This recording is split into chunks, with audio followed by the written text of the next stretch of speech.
so very good.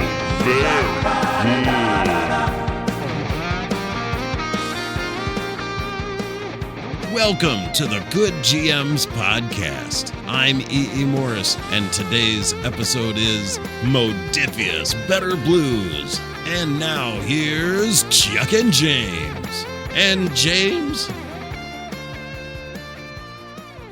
Hello, beautiful people and everyone else. This is another episode of the Good GMs Podcast. You know who you are. And we are having a beautiful day. It is sunny out, and that's why, if you can hear it, you probably can't have closed the windows, but my landlord's doing the lawn.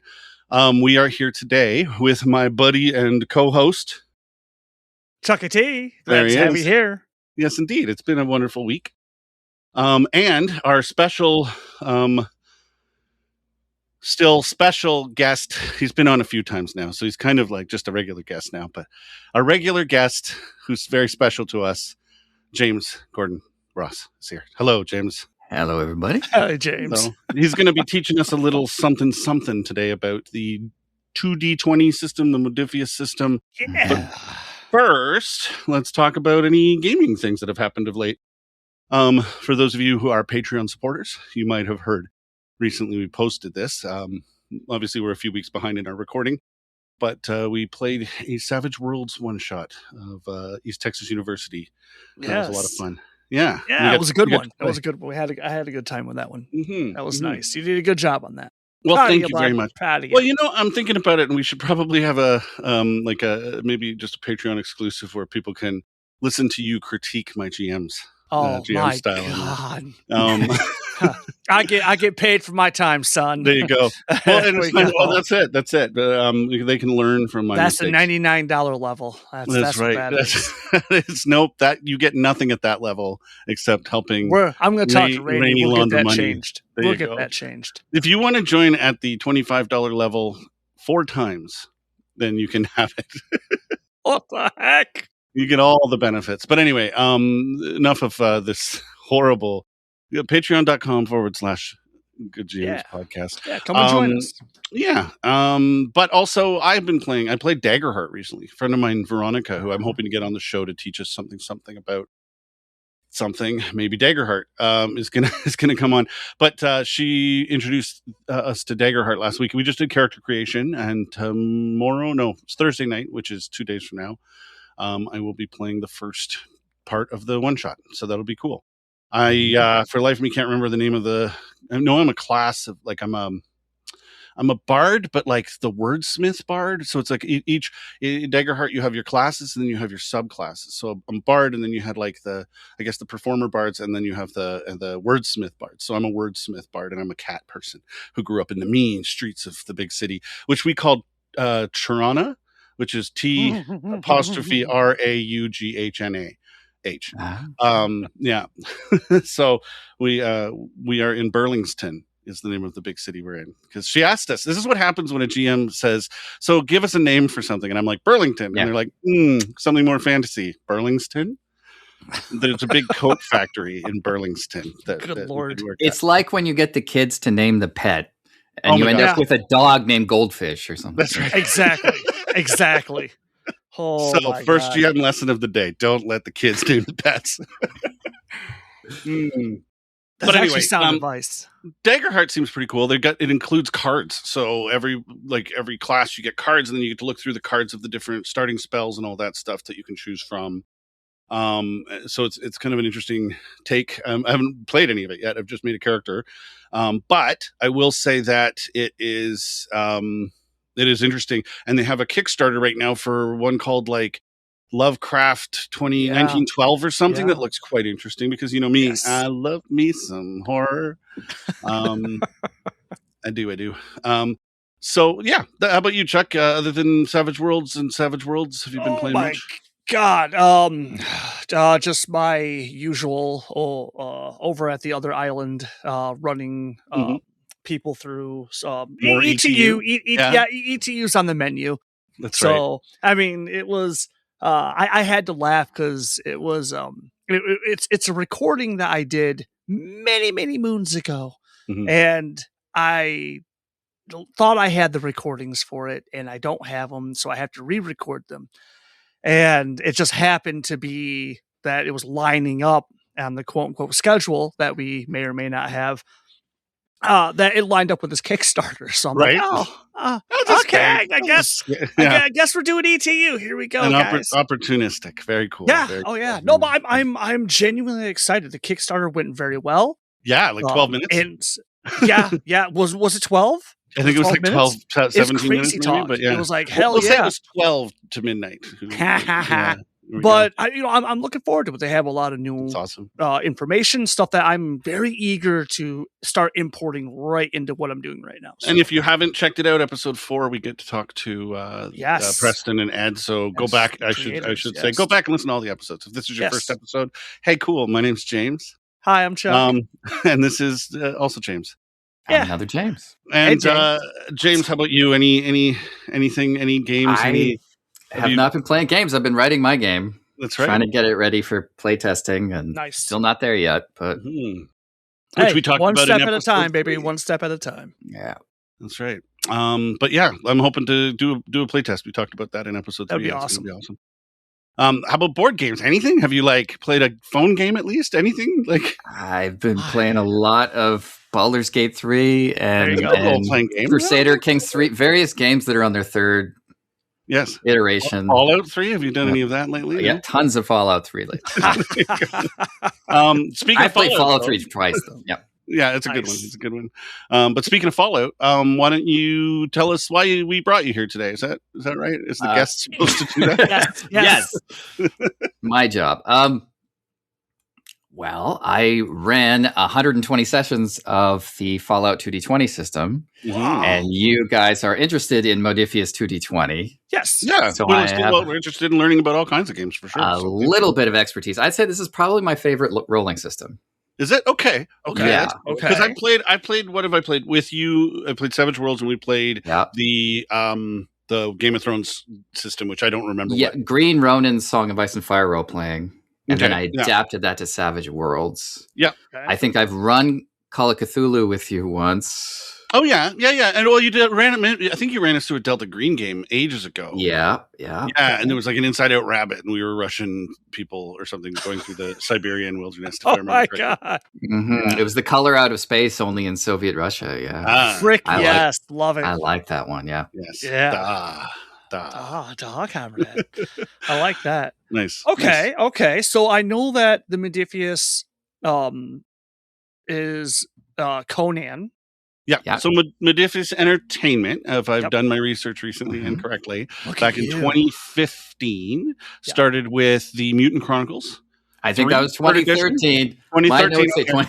Okay, fair enough. How dare you, sir? How dare you, sir? So back in the 2010s, there was the third edition of the Mutant Chronicles came out, and it was when they started working on this. And this is Modiphius Entertainment that produced that, and then they they realized, I guess, that it was super generic system available. And so they said let's license this to Conan, Dune. Who else they have Star Trek Adventures. It was Star Trek Adventures was their first big license, right, if I'm not mistaken, and then Conan, I think.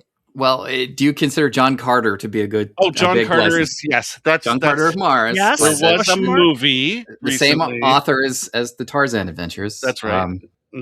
Yep. Yeah. Not William S. Burroughs. What is it? Edgar Rice Burroughs. Edgar Rice Burroughs. Different Burroughs. Very different genre. Although I want to play a game in the world of Naked Lunch. Oh boy. Dear God. Another day, maybe. So what brought you to this system? They had a Fallout license.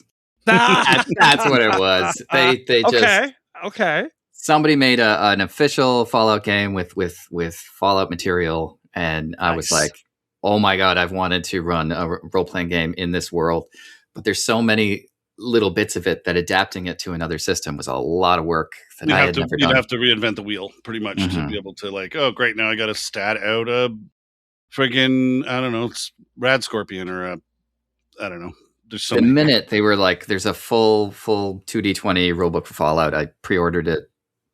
There you go. And was happily surprised by just the basic rolling system gamifies the average roll.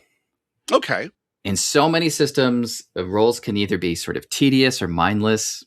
And there is a basic mechanic to just making a standard roll that is kind of fun and gamified in Modiphius. Okay. So the way that works is you set a target number for your dice with the character's attribute and skill. Okay. And those are called different things in different systems. They're called talents and departments of the ship if you're in Star Trek and things like that. But it really boils down to an attribute and skill. You add those numbers together. That's the number you have to roll on your dice. Okay. And are To those get numbers, above or so under? those numbers, Under. just so I got this Under. correct. So the Okay. number, those like your attributes out of 10 and your skills out of 10, so you can have It up to... depends on the system. It depends on the system, okay. Because in I Fallout, assume the that... attributes goes up to 12. Okay, so you And the could skills have go up to 6. you could have a 24 target number, theoretically. Never. Well, No. Usually they cap it at 18 because you're rolling 18. on a d20. oh, There sorry, has you to be said some 6. chance of failure. Yeah, you said a 6. I missed that second half. Got it. Yeah. Yeah. But different systems will set up how high skills and attributes can go. Got it. Okay. Because it gives a different flavor. And that's Um, the target number, but not the difficulty. If I'm not Right. mistaken. Yes. So the player knows their difficulty for getting successes in their die pool. Mhm. The game master often isn't really aware of every single character sheet on the table. Doesn't really think about that much. So they have to make a decision based on the actual difficulty of the thing they're creating. But it means that the game master is setting very simple difficulties like difficulty 1, difficulty Yeah. 2, difficulty 3. They don't have to this fine DC that D&D does where it's like, oh, is this a 28 or a 29 DC? Right. Yeah. The GM But- doesn't think about it that much. So let's explain it real quick because Okay. I happened to do some research just before we got on this call, and Yep. I know that Chuck's giving me a look like I have no idea what you guys are talking about. So Okay. when you think of rolling in games, right? So you think of Yes. Savage Worlds, you've got a difficulty 4, and you roll your skill plus your wild die. In Call of Cthulhu, it's a difficulty out of 100. So a Mhm. success and failure is based on that difficulty.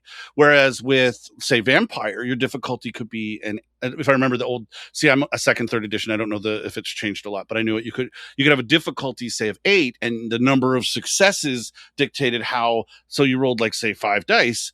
You'd got 3 over 8. You got 3 successes, which is a great success. With this one, if I'm not mistaken, it's so your target number is based on your thingy and your other thingy, and that might be say a 13, right? Yeah. And so on 2d20, which is what you start with, right? You get 2d20. That's the name of the system to start with. You need to roll it. Now, let's say it's something really hard. Would you say a difficulty of 3? How would you get 3 successes? Okay. It is counting successes just like Vampire. Mm-hmm, mm-hmm. Only the target number is established by the character who's rolling's character sheet, not something the GM decides. They just yell out a difficulty. Those difficulties can go up to like 10. Wow. So the player is rolling on their dice pool, which starts again, at 2. That's 10 successes Yeah. on however many dice they end up rolling. Now, if you have 2 dice, those can either roll a success or they can roll a critical success. Okay. Which is, double. So you can only possibly get 4 successes on 2 dice. I see. So if There are things in the game that can increase your die pool. and you roll a 6 on a difficulty, and your target number of 13 counts as 2 successes. Yeah. Okay. So even one success, if your target number is 13, even one success, 70% chance, something like that. Mm-hmm, mm-hmm. And there's also, depending on the system, there's all sorts of mechanics for what creates that critical success. Usually it's rolling a 1, rolling all the way down. That'll give you 2 successes on 1 die. But oftentimes in systems, your character will have a skill speciality, something called like a tag or a talent. And then so if you're, in Fallout, if you're a gunslinger, you might have small guns tagged. And so your small guns skill of 6 means that you get a critical success at 6 or lower. Okay. On the dice. And even suddenly if the your numbers. If your target number's like, say, 12, Mhm. but it's 6 or so that's how that works. Okay, cool. Yeah. So if you roll a 7 to 12, you'd get 1 success, 6 or lower, 2 successes. So how does, and this is the big thing here, how does one get more dice? Momentum. Okay. This is the cool feedback loop. If you get more successes on a roll than you need, it becomes points of momentum that go into a shared pool for the whole team. Gotcha. Oh, nice. Okay. Then when you decide you're rolling, you declare how much of the team's momentum you spend, and you can add dice to your pool. Got it. Okay. So functionally, this means that if you're having a bad night and rolling poorly, you're a drain on your team. A little, but the person next to you, if they're having good luck, they throw into the team momentum. If you're the only mechanic, you're the only one that can fix that engine, but you're having a terrible luck night, the person beside you who had good luck all night gets that engine fixed effectively because they put momentum in the pool for the story, for the whole team to accomplish things. And so as a meta tool, that's interesting. But as like from a narrative way, I guess it's like, when your team's doing well, everybody's on a roll. Momentum in the story. Yeah. And it goes the other way. The GM has their own momentum. If they roll more successes than they need, they accrue bonuses. They can add to things. They can give enemies more damage. They can create complications. They can create environmental effects. And so, you can see the threat points build up. Like GM has his power against you. What was the thing in your system that was that you get fracture? No, what was it called? Yes, I did. Fracture. Yeah. That's I have a plan for long-term problems from fracture. This is like right in the game. See. So you use it. So it's like GM bennies in Savage Worlds. Exactly. So the GM gets to accrue bennies by the group failing. Now, this is something I saw in the research I looked into. You can buy more dice by trading for doom or threat, rather. Like in some of the systems, you can say, okay, I'll use one momentum and I'll give you one threat die or one threat token to buy 2 extra dice or something like that. I played 120 sessions of Fallout. Nobody and ever I did think that. my team bought threat twice. They were so scared of what I would do to them. I think it's a really good tactic. If I was a player in a modiphius game, I'd be buying threat all the time to get more dice. Well, because that's how the story gets better. It's not like the GM, and let's take GM lesson of the day number 2. Don't kill your children if you can help it. Like if you don't go out of your way to say, well, yes, now I have all this threat. I'm going to make your lives harder to make the story more interesting. Not I'm going to use this to make sure you don't enjoy this, because it's not the point of a role. But it showed me that the threat was working. It was working. They were scared. They were scared to give it to me. So that tension was there in the narrative. So, thanks, Modiphius. You and your death claws and your raider colonies. Intelligent death claws with plasma claws. Good Lord, what is wrong with you? What is wrong with you? No, I wouldn't be giving you threat either. You're a sick man. You're sick. Good Lord. Those players were smart. Yeah. Do you have any questions? Are you as a obviously somebody who's coming into this conversation without understanding much? How is this getting in? It's interesting so far. Mm-hmm. It's figuring out. Okay, I mean, I get the concept of strength plus this gives you what you need to roll minimum. Mm-hmm. That's your competence. And then the GM just sets the other difficulty. Mm-hmm. So I guess, is there a standard like list? Because that's the thing I hate is when there's like, like for Savage Worlds it's simple. It's like 4. That's it. That's all you need to know. 4. If it's tougher, you add 1, you add 2. It's no. It's just 4. Well, no, but I'm saying like if it's a difficult thing, you can subtract. You say, okay, you're rolling at this minus 1 negatives. Yes, but it's always 4. You know, you hop into D20 games and it's like 10, 11, 12, 15. Mm-hmm. Well, sometimes it's directly the armor class that's written on the piece. That's not. I am wearing the shirt today, so I am wearing a Dungeons and Dragons t-shirt today. I should be able to defend it once a year, and today is the day. A change in Modiphius, a change of 1 difficulty up and down is huge. Okay. So every game will have a list of common actions and sort of where the difficulty should sit. And it works I would feel as well that this is definitely one of those games where you learn, don't throw rolls unless they're there's stakes involved, which should be a normal rule in role-playing games. But sometimes you're like, give me that con roll to see if that brisket you ate earlier is sitting well. But like, the extra successes mechanic, one of the other things I like is extra successes generate momentum. So even a crappy roll that would be forgotten in any other game, like I'm a master doctor and I want to diagnose someone who's obviously injured. This is a stupid thing that you probably shouldn't, not every GM would even call this roll. Right. And usually it's this blah moment in most role-playing games. In this, it's an opportunity to gain momentum. Right. Sometimes the GM will declare a difficulty 0 test. So every success you get is just momentum points. Okay. It's just an opportunity to watch how much better your team gets. That's amazing. So you do that for them, knowing that eventually they're going to want to give you threats. And you'll find there's a lot of powers that are like rally powers or concentration powers where it says your character gets to make a roll at difficulty 0 and bank whatever momentum shows up. Oh, wow. Gotcha. Nice. And okay. So, and you mentioned GMs rolling. So again, not every system focuses on that. So how often as a GM are you rolling in? And what's the GM called? We should start asking that question. When we learn a new game, is their name? Like a storyteller or... It depends on the game. Oh, right. Fallout, it's Overseer. Overseer. Yeah, I was going to say. Heck yeah. That's what I want. Like in East Texas University, it's the dean. And yeah, I get it. Yeah. And the marshal in Deadlands.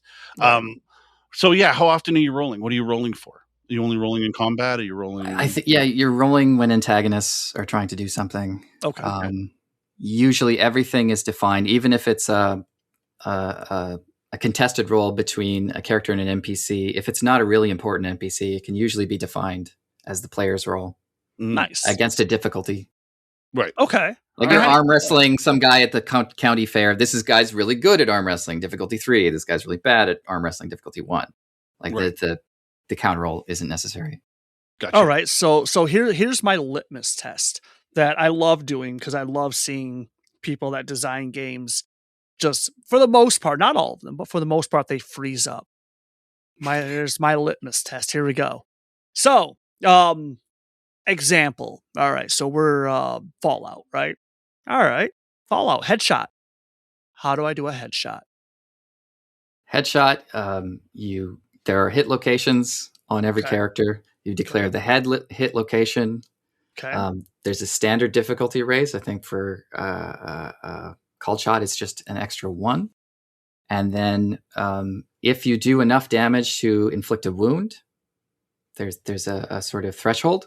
Okay. If you can do enough to damage, then there will be effects on the head, which is blindness and stun. Nice. Okay. All right. Okay, there you go. If you reduce them to 0 hit points with that headshot, I will describe the Fallout way it explodes in slow motion. Right. There we go. That's great. In VATS, right? Love it. Can you tell us then? Speaking of combat, real quick, how's the combat system? Because obviously, as role playing game, I much prefer the investigation part of things. But if we're going to get into combat, how does the combat work? Is it quick? Is it narrative? Like, how would you describe it? Is it like a trudge? Like, is it Call of Cthulhu is awesome, but when you get into combat, that's most of a session, right? Like, a lot of systems it takes time. It's different in different systems. Okay. What about for Fallout? Yeah. Well, how would you describe it for Fallout? Okay, so a couple interesting things about modiphius systems. Generally, they don't use initiative. Okay. Rolls. You have a standard sort of speed, like a set initiative rate, and every time you go into combat, that's the order. Okay. It's just you have a super high initiative. You're going to start every combat. Gotcha. And you start to talk to your party about where they sit and sort of work out standard plans. And it's always gonna be the same. And I'm assuming you get to hold your action if you need to or whatever. Like in any system. Yeah. A lot of people get frustrated that you're kind of stuck there. But that's one of the most common house rules with modiphius is just actually rolling initiative. Oh, I see. Because you could just roll a die and add it to the standard number that you have, and then it would become initiative like anything else. But the rules as written, no initiative rolled. And they also do range a little differently. There aren't sort of, you measure in feet or meters between characters. There's this idea of zones. Okay. There's close combat, like engaged with someone. There's close range, medium range, long range, extreme range. This is actually what I was going to say in Daggerheart. Something I found interesting is that's how the ranges work. It's melee, near, and far, and it's kind of narrative, and it's supposed to take into account the environmental factors. If you're aboard a submarine, extreme range is going to be a lot closer than in an open field because of what's going on around you, and you're just supposed to argue and sort of understand through discussion about how far is far. And sometimes it's good because it's fast. It's so just like, am I close? Yes, no. Okay, I do the close thing. Am I not? I do the medium thing. But sometimes when you got those minis out on the table and stuff like that, that can be a sticky point. But is it a game specifically like best with minis or more narrative? Some games are best with minis. Some I used minis, and it's something that can be played very well theater of the mind because of the zones, and you don't have to. Yeah, like I would think with Savage Worlds, I would use minis, and with Call of Cthulhu, I would mostly just use a minis and a map to get an idea of where people are, but not so much for like combat. It's like, you can move probably about this far, So in general, combat, there's some really simple ones like Dune, where combat isn't any different than most other skill checks. You just like use knife on person it's the same as anything else. Fallout tries to emulate the video game, right? With a lot of different types of weapons that all have different effects and the hit locations on the body. So every time you're rolling an attack, either you call out a hit location that you're targeting, or you have to roll a random hit location, which adds another step. And then you're doing damage, and then there's the damage threshold for wounds, and then calculating the effects of those wounds. So I found that at low level 1 to 5, it's a breeze. It's gorgeous. And then as it kept going, it started getting a bit crazy. When you're at level 20 and every gun has 6 damage effects on it, it became accounting. My players would yell out, okay, I've rolled this much. I've rolled this of these and this of these. What happened? And I'd get out with my notepad and it'd be like working it out and be like, you hit for 24 damage and they're stunned and they're blinded and their left arm is broken, but not their right arm. And they move back 10 feet. Wow. Oh, no. Narratively, it was still fun, but it just did add a lot of accounting. Well, any last questions there, Chuck? Because it looks like we're getting close to the. Oh my gosh! No, that's fantastic. So the sweet spot is like the 1 through 5 for that particular game. Yeah, Conan has damage effects, just not quite so many of them, and none of the other games I think have hit location. So it's really there's a few that I'd like to try because I love the IP. But again, I just remembered, Chuck, you and I did play 1 session or 2 sessions of Dune. But we didn't really get into it. We really didn't get into it much at all. It's a weird game. I can imagine. It's also a weird universe. It's like if Star Wars was written and directed by David Lynch or something. But wait, Return of the Jedi almost was. It almost was. Yeah, there you go. And that's for a different podcast. But if I would love to try Conan, even though I'm not a huge fan of high fantasy, but it's not that's sword and sorcery. No, that's real low fantasy. And Fallout I love. I've thought about for a while now of seeing if I could run it with Savage Worlds, but if there's already a pre-made world and system, but if there's already a pre-made world and system, then this is a great option. Let's That's also true. That's also true. You can't just be a Savage Worlds elitist there, Chuck. We've got people out there.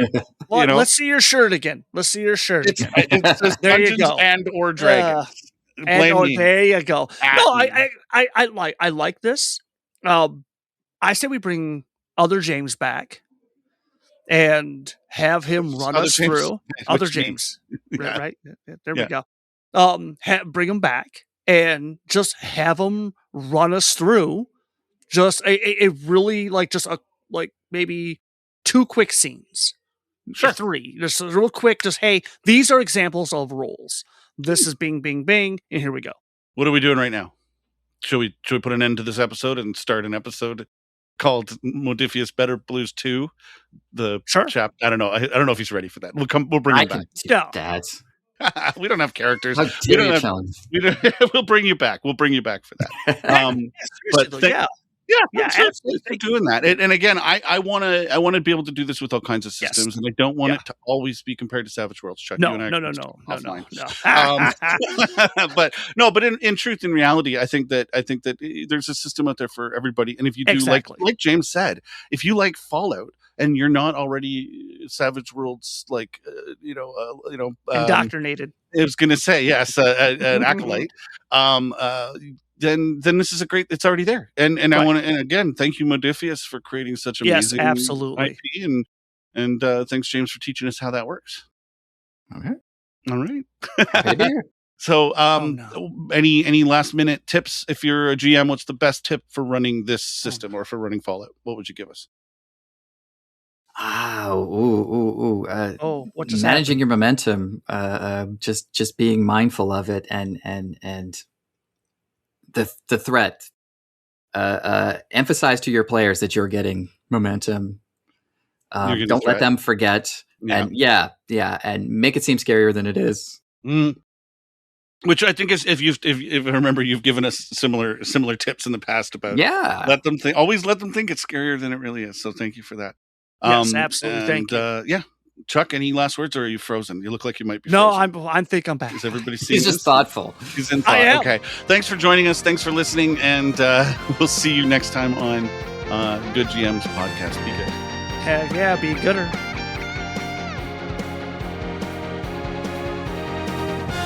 Thank you for watching. If you like or dislike what you heard, let us know. If you want to suggest an idea for an episode, ask the host a question, or just tell Chuck and James what you really think of them, join our communities at patreon.com/Good GMs Podcast, or find us on the usual social media platforms. For now, I'm E.E. Morris, and you're all good GMs.